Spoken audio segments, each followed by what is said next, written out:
8 वर्ष की आयु थी। माँ मेरे पिता कहाँ हैं, कौन है मेरे पिता? माँ ने बताया बेटा तुम्हारे पिता अब दुनिया में नहीं है। एक राजा है जनक, उनके यहाँ एक विद्वान ब्राह्मण हैं, उन्होंने शास्त्रार्थ में हरा दिया था तो तुम्हारे पिता को यमुना जी में डुबा दिया। बड़ा कष्ट हुआ अष्टावक्र जी को कि मेरे पिता को बताइए, जिंदा पानी में डुबा दिया गया। जल समाधि दे दी गई बिना गलती के। तुरंत अष्टावक्र जी चले शास्त्रार्थ करने, क्या मैं हराऊंगा उसे। माँ ने रोका, बेटा तुम 8 साल के हो, तुम्हारे पिता बड़े विद्वान थे, वो तो जीत ना पाए, तुम तो बच्चे हो, तुम क्या शास्त्रार्थ करोगे। पर अष्टावक्र जी नहीं माने, चल पड़े। जनक की सभा में हमेशा विद्वान लोग बैठा करते थे, है ना, विद्वानों की सभा थी। आज जब अष्टावक्र जी गए तो जनक के द्वारपालों ने रोक दिया, ए बच्चा कहां जाता है, कहां जा रहा है। अष्टावक्र जी ने कहा शास्त्रार्थ करने जा रहा हूं, जो यहां के विद्वान ब्राह्मण हैं उनसे। अष्टावक्र जी ने जब कहा कि मुझे शास्त्रार्थ करना है तो द्वारपाल ने तुम शास्त्रार्थ नहीं कर पाओगे। अष्टावक्र जी ने डांटते हुए कहा मूर्ख, ज्ञान का कोई उम्र से लेना देना है। अरे ज्ञान तो ज्ञान है, छोटे से बच्चे को भी हो सकता है और बूढ़े से बूढ़े को भी नहीं हो सकता। ज्ञान तो ज्ञान है, स्वतंत्र है, किस पर आ जाए कब आ जाए कौन जानता। कई लोग पढ़ने लिखने के बाद भी उतने ज्ञानी नहीं होते, उतने समझदार नहीं होते जितना एक अनपढ़ आदमी समझदारी का परिचय दे देता है। तो ये ज्ञान किस पर आ जाए कब कृपा हो जाए कोई नहीं जानता, इसलिए तू मुझे मत रोक। वह द्वारपाल को लगा ये बालक कोई सामान्य तो है नहीं। अष्टावक्र जी चले। जनक की सभा सजी थी विद्वानों से। अक्सर जनक की सभा में विद्वान बैठा करते थे। आज जब अष्टावक्र जी आए तो अष्टावक्र जी ऐसे ऐसे लहराते हुए चल रहे थे ना, तो जितने सभासद थे अष्टावक्र जी को देखकर सब ठहाका मार मार के हंसने लगे। खूब हंसी उड़ाई, खूब हंसे। अष्टावक्र जी को देखकर जनक की सभा में जितने विद्वान बैठे थे सबकी सब ठहाका मार मार के हंसने लगे। जब सब हंसकर चुप हो गए तब अष्टावक्र जी हंसने लगे। अष्टावक्र जी खूब हंसे। जनक ने कहा महाराज ये सब क्यों हंसे ये तो मुझे पता है, आपका टेढ़ा शरीर देखकर, पर आप क्यों हंस रहे हैं। अष्टावक्र जी ने कहा जनक जी मैंने सुना था तुम्हारी सभा में विद्वान बैठते हैं, पर आज आकर मैंने देखा तुम्हारे सभा में सब मोची बैठे हुए हैं। केवल मोचियों की सभा है ये। अब जितने ब्राह्मण विद्वान थे सब को आपत्ति हुई है, बालक क्या बोल रहा, हमें मोची बोल रहा है, हमारा अपमान कर रहा है। अष्टावक्र जी ने कहा जनक जी पूछिए इन ब्राह्मणों से, इन विद्वान ब्राह्मणों से कि ये मुझे देखकर क्यों हंसे, क्यों हंसे। मेरे शरीर को देखकर हंसे ना, किस पर हंसे, मुझ पर हंसे या मुझे बनाने वाले पर हंसे। मैं तो अपने से बना नहीं, यदि मैं टेढ़ा हूं तो उसमें मेरा क्या दोष है। मुझे बनाने वाला परमात्मा, तुम हंसे किस पर, मुझ पर या मुझे बनाने वाले पर। पूछो इन विद्वान ब्राह्मणों से वो किस पर हंसे। सब चुप रह गए। आप किस पर हंसते हैं। अष्टावक्र जी ने कहा जिस विधाता ने मुझे बनाया उसी विधाता ने तुम्हें बनाया। और सुनो, यदि तुम शरीर को देखकर हंसे तो शरीर में तो केवल चमड़ी है और चमड़ी की पहचान मोची को होती है। चमड़े की पहचान किसे होती है, सबसे बढ़िया चमड़ा किसका है, कौन सा है, ये तो मोची अच्छे से जानता है। और तुम्हारे विद्वान ब्राह्मण यदि चमड़े को देखकर हंस रहे हैं तो ये सब मोची ही तो है। यदि मुझे बनाने वाले पर हंस रहे हैं तो मुझे बनाने वाला ईश्वर है वही जिसने इन्हें बनाया, तो ये क्या विधाता पर हंस रहे हैं। पूछो कि ये हंसे क्यों। सब निरुत्तर हो गए, किसी के पास कोई उत्तर नहीं। अष्टावक्र जी के चरणों में आकर जनक जी गिर पड़े। वह विद्वान ब्राह्मण जिसने कहोड़ जी को हराया था, अष्टावक्र जी ने चुटकियों में उसे निरुत्तर कर दिया, हरा दिया। अब वो चरणों में गिर पड़ा, कपड़े उतार के यमुना जी में जाने लगा। अष्टावक्र जी ने कहा, महाराज सुनो, मेरा उद्देश्य आपकी जान लेना नहीं है। विद्वान वह नहीं है जो अपने से बराबरी वाले को नीचा दिखाए, विद्वान वह नहीं है जो सदा अहंकार करे। अरे विद्वान वह है जो विद्वान होकर के सदा सबका सम्मान करे, सबका आदर करे, सबकी इज्जत करे। विद्या ददाति विनयम, आप जितने नम्र होंगे, आप जितने सहज और सरल होंगे, आप उतने विद्वान माने जाएंगे। विद्वान का अर्थ ये नहीं कि आप पढ़ लिख के घमंडी हो जाएं। क्या यही अहंकार आपकी विद्या का परिचय है? आज लोग अक्सर जरा सा धन पा लेते हैं, जरा सा पद पा लेते हैं, जरा सा ज्ञान पा लेते हैं, अहंकारी हो जाते हैं। तो क्या यही परिचय है आपके ज्ञान का? अहंकार, आपका एटीट्यूड? ना जी, हमारी सरलता, हमारी सहजता, हमारी विनम्रता, यही हमारी पहचान है, यही हमारी संस्कृति है, यही हमारे संस्कार हैं, यही हमारी शिक्षा है। चरणों में गिर पड़े जनक। राजा जनक ने प्रश्न किया, महाराज आप मुझे कितने वक्त में ज्ञानी बना सकते हैं, आत्मबोध करा सकते हैं, आत्मज्ञान करा सकते हैं, परम पिता परमात्मा का बोध कितनी देर में करा सकते हैं? अष्टावक्र जी ने कहा, घोड़े के ऊपर चढ़ने में घुड़सवार को जितनी देर लगती है, घुड़सवार को घोड़े पर चढ़ने में कितना समय लगता है? हाँ, कितना? 10 सेकंड भी नहीं लगता मैया, और कम। अष्टावक्र जी से कह रहे हैं, अष्टावक्र जी कह रहे हैं कि घोड़े के ऊपर चढ़ने के लिए एक लोहे का पांवदान होता है, उसमें पांव रखने के बाद, उसके ऊपर पांव रखने के बाद घोड़े पर बैठने में जितना समय लगता, मतलब 2 सेकंड 3 सेकंड कह दें। अष्टावक्र जी जनक जी से कहते हैं, जितना समय घोड़े के ऊपर चढ़ने में घुड़सवार को लगता है, उतने समय में तुम्हें परमात्मा का आत्मबोध करा दूंगा, साक्षात्कार करा दूंगा, परमात्मा का हृदयांगम करा दूंगा। जनक जी चरणों में गिर पड़े, महाराज तो कराइए।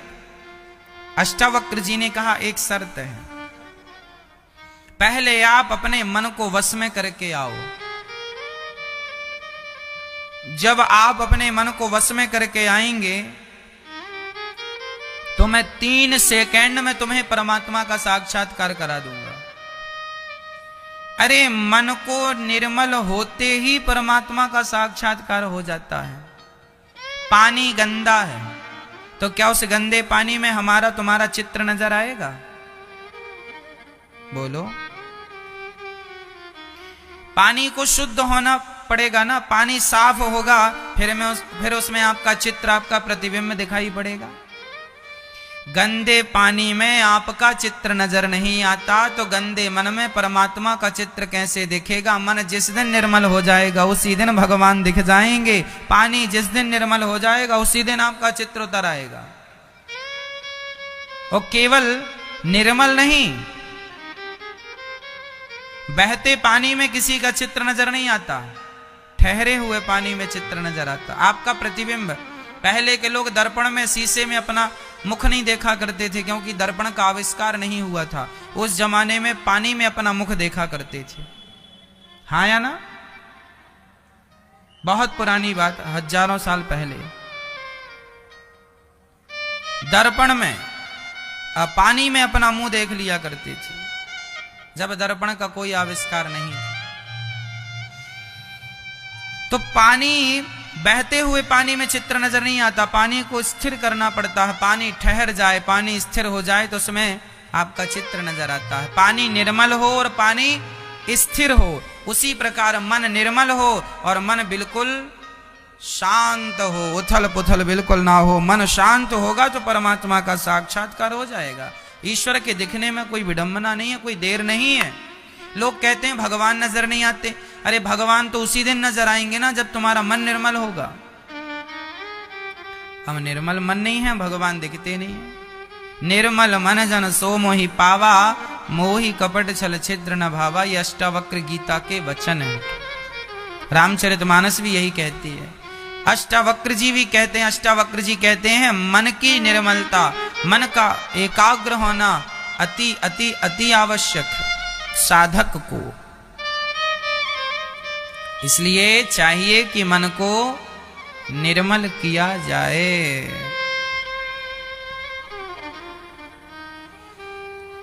राजा परीक्षित ने प्रश्न किया है, गुरुदेव 7 दिन में मरना है, बताइए क्या करिए। सुखदेव भगवान ने कहा, वरीयाने सते प्रश्नः क्रतो लोकहितं नृप।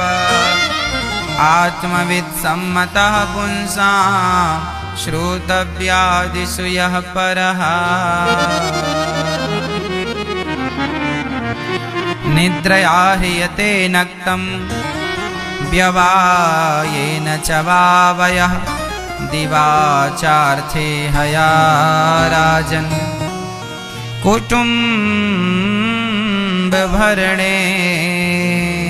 वा।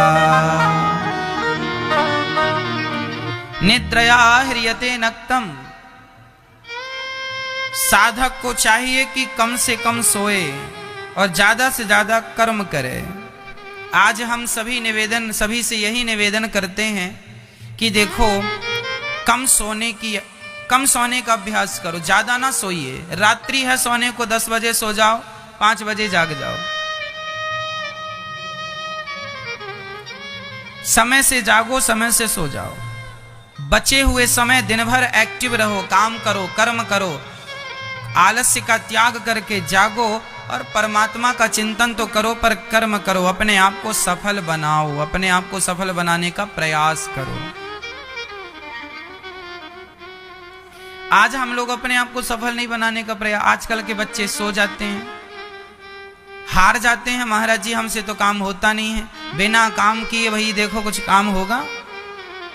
इसलिए आज हमारे शास्त्र हमें जगा रहे हैं और शास्त्र यही कह रहे हैं, देखो हमें ज्यादा से ज्यादा काम करना चाहिए। आज हमारे देश में बेरोजगारी क्यों है? हम कुछ काम अपने से नहीं करना चाहते, हम कुछ अपनी प्लानिंग नहीं लाना चाहते, हम अपने से कुछ नहीं करना चाहते। हमें तो बना बनाया मिल जाए थाली तो हम खा लें बस। नौकरियां क्या है? नौकरी मिल जाए महाराज, नौकरी बनी बनाई थाली है। भोजन बनाना ना पड़े, बना बनाया मिल जाए तो खा लें। अरे भैया मेहनत करो, मन लगा के काम करो, कुछ सोचो, अच्छी प्लानिंग करो। आप नौकरियां लो मत, नौकरियां देने वाले बनो।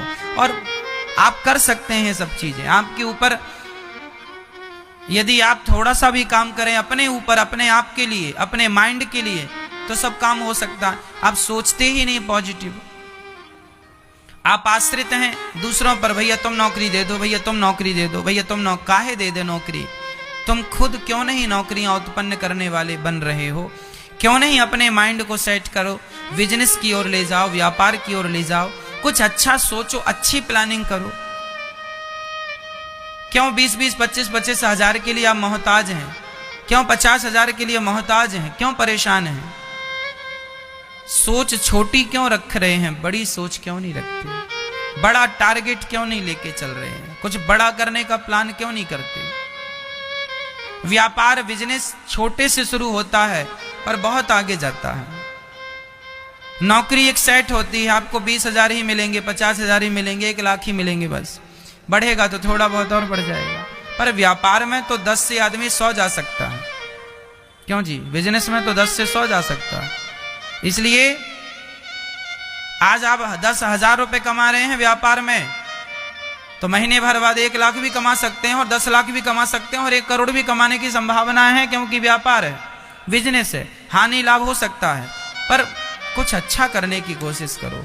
आत्मनिर्भर बनो, आत्मनिर्भर बनो, है ना?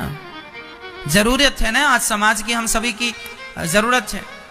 हमारे बच्चे, नौजवान बच्चे समझते नहीं है। हमारे शास्त्र कितनी बढ़िया, देखो यहाँ लिखा है, भागवत का पहला दूसरा श्लोक ही सुखदेव भगवान कहते हैं, निद्रया हृते नक्तम व्यवायेन चवावया, कम सोइए।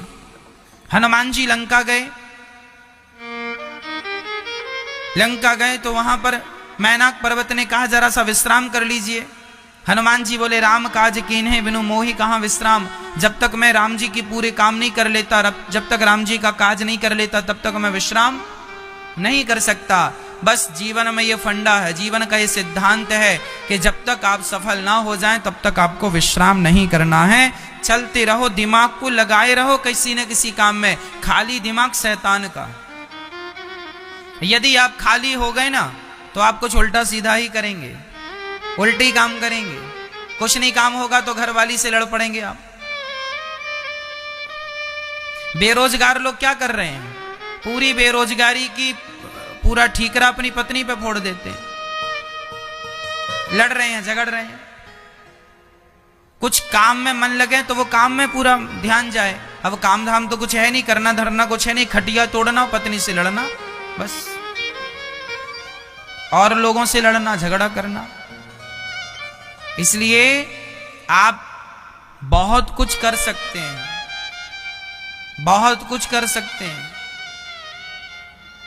जीवन में। आप अपने आप को सफल बनाने के बहुत सारे प्रयास कर सकते हैं। और मैं कहता हूं बहुत सारे प्रयास करने की जरूरत नहीं है, एक पकड़ो और उसको सफल बनाने के लिए चल पड़ो।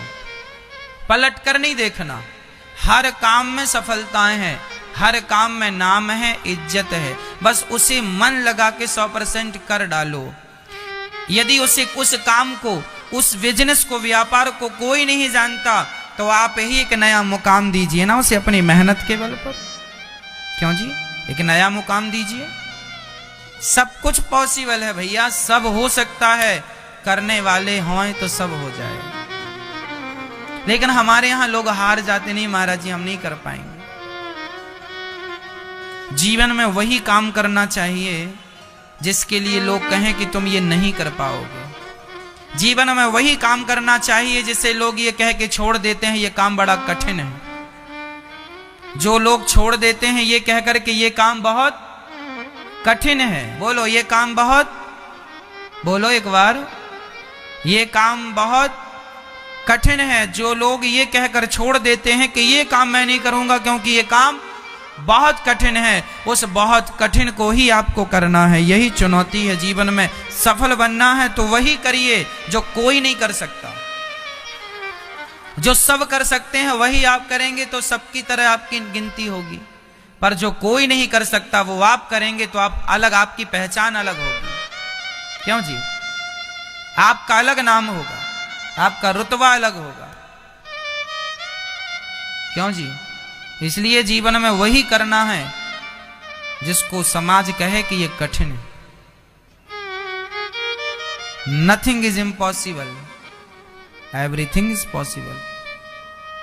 क्या नहीं कर सकते आप, लेकिन एक करने का जुनून होना चाहिए। भूत जिसको कहते हैं, भूत सवार हो जाए। करने का क्या हो जाए, भूत सवार हो जाए।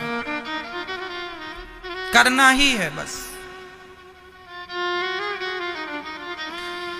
एक जुनून तो चाहिए हर काम के लिए।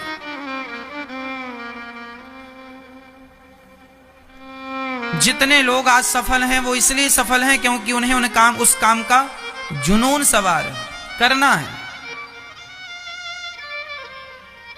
इसलिए आप भी जरा शांत बैठा करो, भगवान के मंदिर में बैठा करो, भगवान का चिंतन किया करो और प्लानिंग किया करो। क्या कर सकते हैं अच्छा, आप अपने लिए क्या बेहतर कर सकते हैं। आप औरों के लिए मत कीजिए, पहले अपने लिए कीजिए।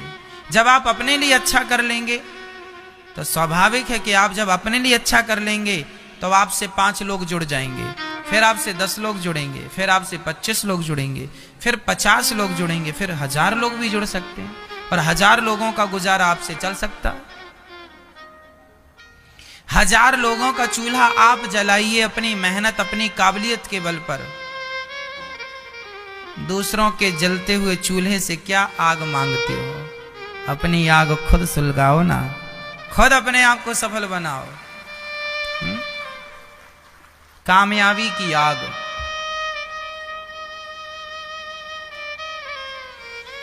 सुखदेव भगवान कहते हैं, निद्रया ह्रियते नक्तम, नींद कम लीजिए ज्यादा से ज्यादा। तस्मात् भारत सर्वात्मा भगवान ईश्वरो हरे। ज्यादा से ज्यादा सुनने की आदत बनाओ। जीवन में वह आदमी सफल होता है जो बोलता कम है, सुनता ज्यादा। हमें क्या करना है? सुनना ज्यादा है, बोलना। सबकी सुनो, सबकी सुनकर उस बात को फिल्टर करो कि इसमें से कौन सी चीज बेहतर है, बेस्ट, आनंददायक, जो आपके जीवन को बदल सकती है, जो पकड़ने लायक है। उस ज्ञान को पकड़ लो, हृदय में रख लो, उस बात पर अमल करो, चलते रहो। सबकी सुनते रहो, अच्छी अच्छी चीजें लेते रहो, रखते रहो। फालतू की चीजें कचरे घर में, डस्टबिन में डालते रहो और उस अच्छे विचारों के साथ बढ़ते रहो। लेकिन हम लोग उल्टा करते हैं। मैं यहां से 1 लाख बातें अच्छी करूंगा, आप उनमें ध्यान नहीं देंगे और मेरे मुंह से कुछ गलत बात निकल जाएगी तो लोग उसे पकड़ लेते, महाराज जी आपने ऐसा कह दिया। अच्छी चीजें हमें पकड़नी चाहिए। अरे तुम्हारा पड़ोसी भी कोई अच्छी बात कहे तो उसे पकड़ लो, ग्रहण कर लो। बुरी बात कहे तो भूल जाओ। जीवन के सिद्धांत बड़े गहरे हैं। इन सिद्धांतों पर कोई चले तो जीवन में कभी कोई असफल ही ना हो।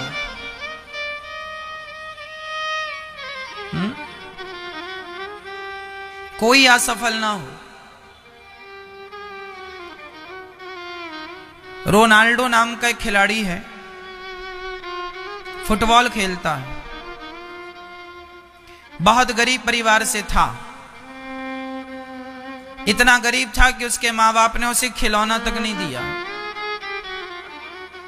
एक दिन उसके हाथ में अचानक उसकी माँ ने कुछ पैसे इकट्ठे किए, सब बच्चों को खेलता हुआ देखा तो माँ को लगा मेरा बच्चा भी कुछ खेले, क्योंकि गरीब है, इसे हमने तो आज तक एक खिलौना नहीं दिया। तो माँ ने बाजार से एक फुटबॉल लेकर आई और माँ ने फुटबॉल दी अपने बेटे को। नाम था रोनाल्डो। ले बेटा फुटबॉल तेरे लिए खिलौना। वो पहली बार बच्चे ने अपने घर में खिलौना देखा था और उस पहले खिलौने का नाम था रोनाल्डो। फुटबॉल और बच्चे का नाम था ये। और फुटबॉल उसने देखा। उसने जब देखा तो वो खेलने लगा फुटबॉल के संग और खेला नहीं।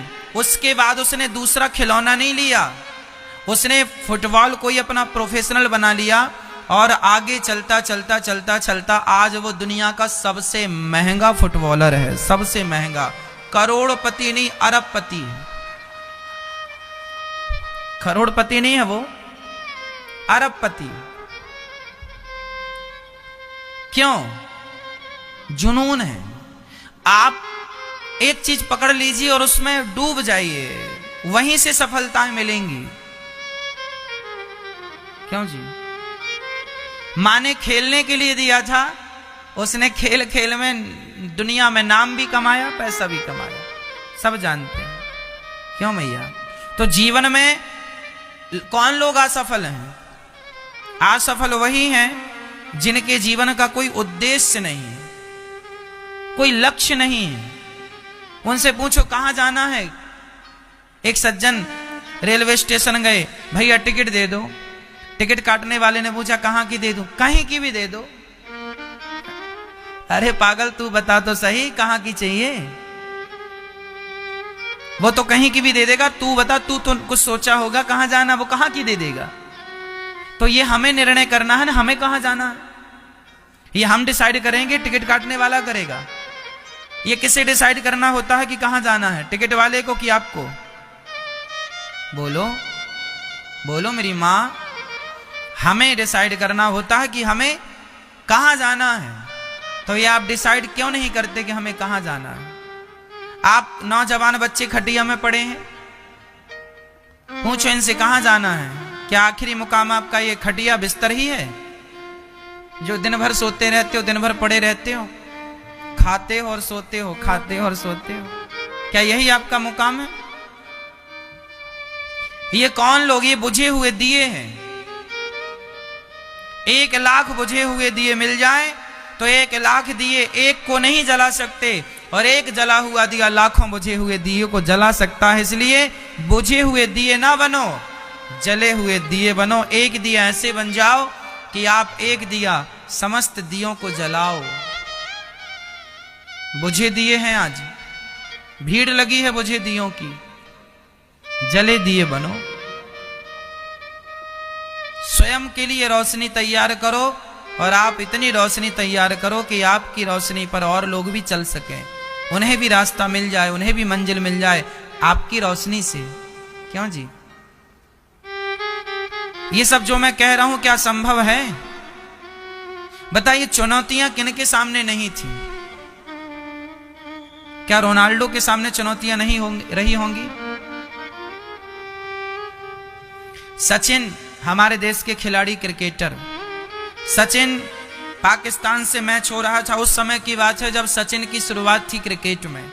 मैं क्रिकेट देखता नहीं हूं, लेकिन हर सफल व्यक्ति की जीवनी को जानता हूं, समझता हूं कि हर व्यक्ति की सफलता के पीछे उसकी कड़ी मेहनत होती है। और मैं मेहनत पर बहुत विश्वास करता हूं। मैं हाथों की रेखाओं पे कम विश्वास करता हूं, मैं मेहनत पे विश्वास करता हूं, क्योंकि परमात्मा ने उंगलियां पहले बनाई हैं, हाथ पहले बनाया है, रेखाएं बाद में बनाई हैं। कर्म करना तुम्हें पहले सिखाया है, भाग्य की रेखाएं सब बाद में तैयार। पहले हाथ बना कि रेखाएं बनी?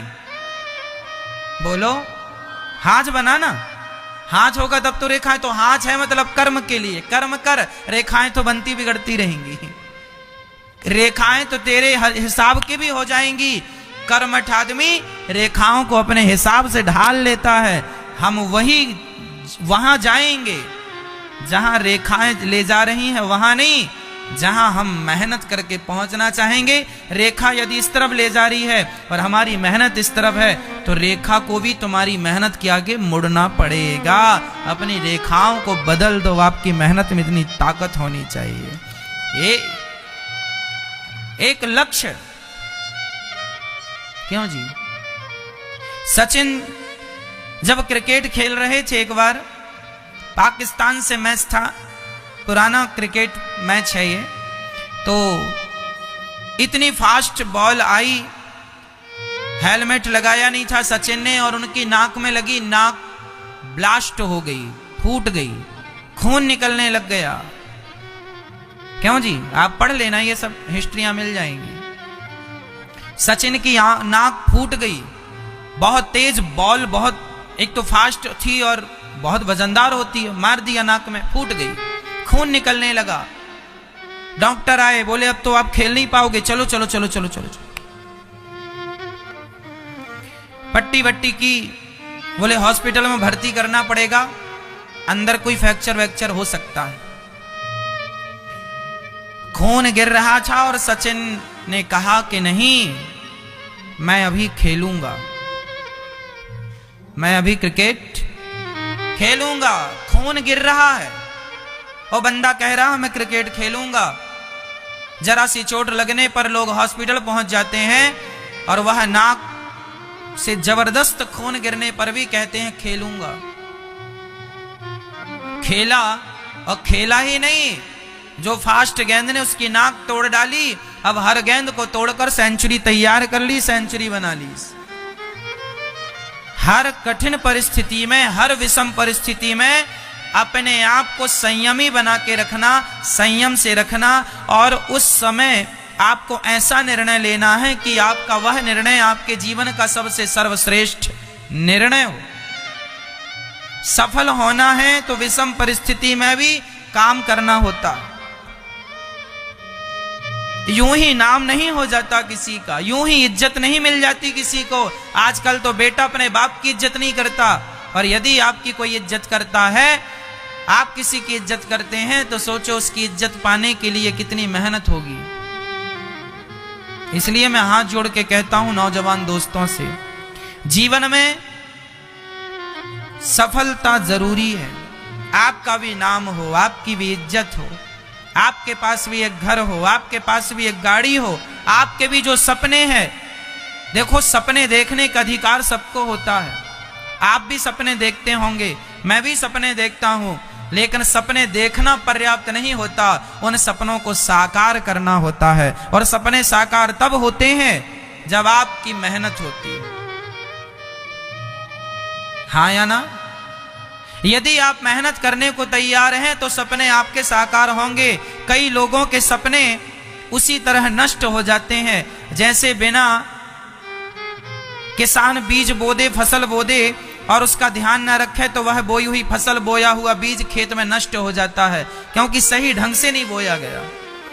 ज्यादा गीले खेत में किसान फसल बो देगा तो भी नष्ट हो जाएगी, ज्यादा सूखे खेत में फसल बो देगा तो भी नष्ट हो जाएगी। किसान एक पहले ये देखता है कि खेत अब बोने के लायक हुआ कि नहीं। एक टेम्परेचर होता है खेत का, उस टेम्परेचर में यदि किसान ने फसल बोई, बीज मिल गया तो फसल तैयार होगी। क्यों मैया? सही, आप में से कोई किसान हो तो जानते होंगे इस चीज को। किसान ये देखता है कि किस समय फसल बोने का समय अच्छा है। समय के पहले बोएगा तो फसल अच्छी नहीं होगी, समय के बाद बोएगा तो भी फसल। एक टाइमिंग होती है हर चीज की, एक समय होता।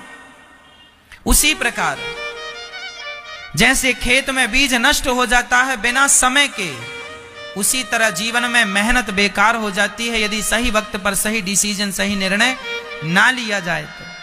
इसलिए आपके पास भी घर होना चाहिए मेरी माँ, गाड़ी होनी चाहिए। सपने सब देखते हैं, कौन है जो सपना ना देखता हो? साकार उन्हीं के होते हैं जिनका पसीना सबसे ज्यादा बहता है। मिल्खा का नाम सुना आप लोगों ने? मिल्खा, भाग मिल्खा भाग।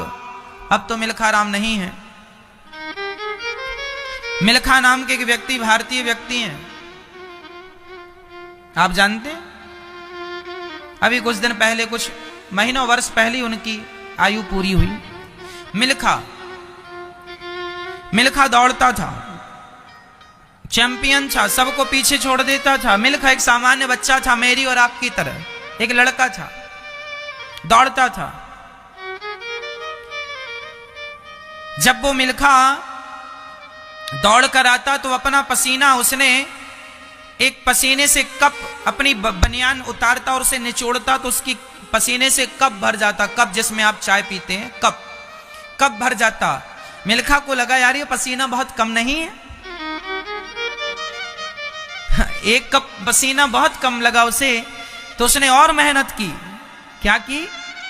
और मेहनत किया, दौड़ता गया, दिन रात दौड़ता। दुनिया का सबसे बेस्ट है ना रेसर था, खूब तेज दौड़ता, उसके जैसा कोई नहीं था। उसको लगा कि मैं एक कप पसीना बहाता हूं, जरा ज्यादा बहाना चाहिए। उसने इतनी मेहनत की कि अब वो कप में बनियान नहीं निचोड़ता था, बाल्टी रखता था, बाल्टी में निचोड़ने लगा। बाल्टी भर पसीना बहाऊंगा, जो जितना ज्यादा पसीना बहाएगा वह उतना कामयाब व्यक्ति होगा, उतना सफल व्यक्ति होगा। आप पसीना बहाने को तैयार हैं तो कामयाबी कदम चूमेगी, और पसीना बहाने से डर लगता है तो खटिया में पड़े हो, ठीक है।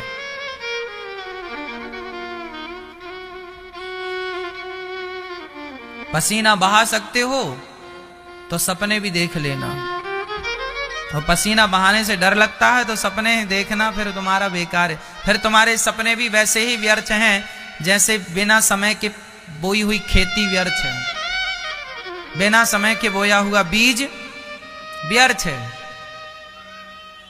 उसी तरह स्वप्न भी व्यर्थ है, बेकार है। सुखदेव भगवान कहते हैं कि जीवन में हमें इतना परिश्रम कर लेना चाहिए कि संसार का सुख भी मिल जाए, संसार की प्रतिष्ठा, पद भी, इज्जत भी मिल जाए, और भगवान के लिए भी पसीना जरा बहा लेना तो भगवान भी मिल जाए, फिर तो धरती में आना सब प्रकार से सफल। मेहनत इतनी करना कि भगवान भी मिल जाए। देखो, हम सीढ़ियों से चढ़ते छत में जाते हैं। पहली सीढ़ी चढ़ ली, दूसरी चढ़ ली, तीसरी, चौथी, पांचवी, छठी, सातवीं। सीढ़ी चढ़ने का उद्देश्य क्या है? क्या सीढ़ियों पर खड़े रहना ही उद्देश्य है?